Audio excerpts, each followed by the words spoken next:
حافظ ابن حجر عسقلاني لفتح الباري دا لشرح صحيح بخاري دا دبر جينو دا للاباريس 125 زاد فرميه فيه إشارة إلى عدم مؤاخذة الغيراء بما يصدر منها لأنها في تلك الحالة يكون عقلها محجوبا بشدة الغضب الذي أثارته الغيرة دفرمي أم فرموديا ئاماژەیە بەوەی یعنی فەرمودەکانی پێغەمبەر صلی الله عليه وسلم هەموو دەرسی ژیانیان لێوەردەگیرێ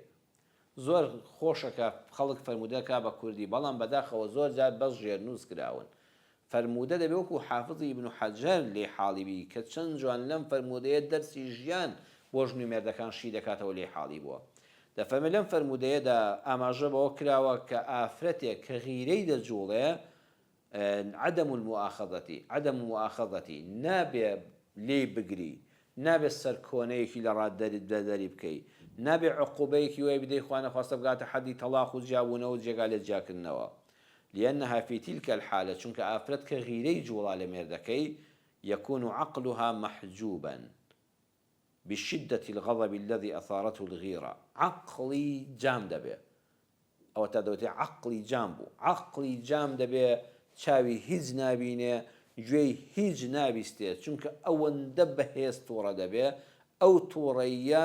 بەسەر عقل یازاڵ دەبێ بۆیە لەو کاتەدا کە عقلیش کاری نەکرد کاری نەشیار دەستی مرۆڤ دەوەشێتەوە وەکو خاتو عایشەوەتانێ لەبەر چاوی ئەو هەموو میوانە بەڕێزەدا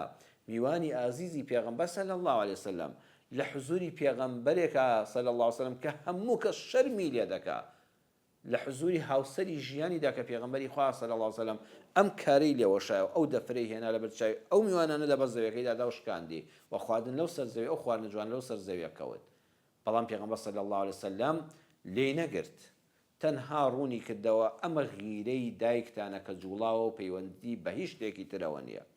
بۆیە لەو کاتەدا کە ئافرەت غیرەی دەجوڵێ پیاوی بەڕێز دڵنیا بە عەقڵی جام بووە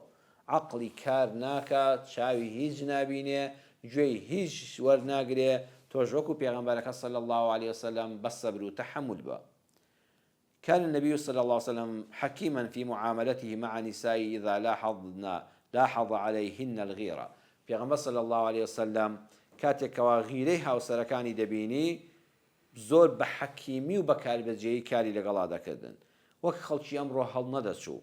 خێرا هەڵ نەدەچوو نەی دەکرد بە کێشەیەکی گەورە چونکە کاتێک کە ئافرەت غیرەی لە پیاوەکەی هەیە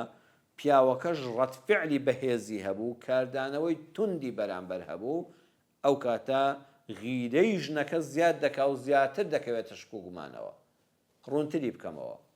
پیاوێک دێتەوە بۆ ماڵی خۆی لە دەرەوە خەریکی کار و کەسابەت بووە خەریکی سەردان و سیلەی ڕەحم بووە خەریکی فەرمانگە و کاروباری ئاسایی و ژیانی ڕۆژانەی خۆی بووە کە دێتە ژوورەوە ژنەکەی غیرەی جوڵاوە وەکو پێشتریش باسم کرد لە بەرنامەکەدا وتوێتی لەوەی ئێستا لە ماڵی فڵان کەس بێ کە کچێکیان هەیە بێ هاوژینێکیان هەیە لەوەی چاوی لەسەر ئافرەتێکی تر بێ هەزار خەیاڵی خراپ شەیتان دەهێنێ بە مێشکیا عەقڵی جام دەبێ بۆیە کە دێتەوە ماڵەوە پیاوەکە دێتەوە ماڵەوە بە خێراتنەوەی ناکا ڕووی خۆشی ناداتێ ناچێتە سەر جێگای خەوەکەی ماڵ و حاڵی کۆ نەکردوێتەوە خواردنێکی خۆشی بۆ ئامادە نەکردەوەکو ڕۆژان ئەگەر ئەم پیاوە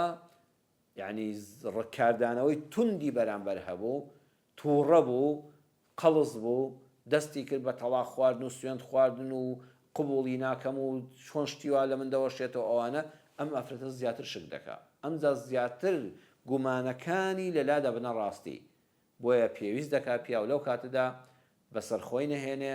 هەر بڵێ ئەوەیە دیارە غیرەتە غیرەکەت جوڵاوە غیرەی ئافرەتانی نیشانەی خۆشەویستیە بەس دڵنیا بە تۆ خۆشەویستترین کەسمی لەسەر زەویدا ئیتر نە سوێندی بۆ بخۆ نە پاکانەی بۆ بکە نە بەڵگەی بۆ بێنەوە وەی ئەم غیرەیە زیاتر نەبێ وەشک و گومانەکان زۆرتر نەبن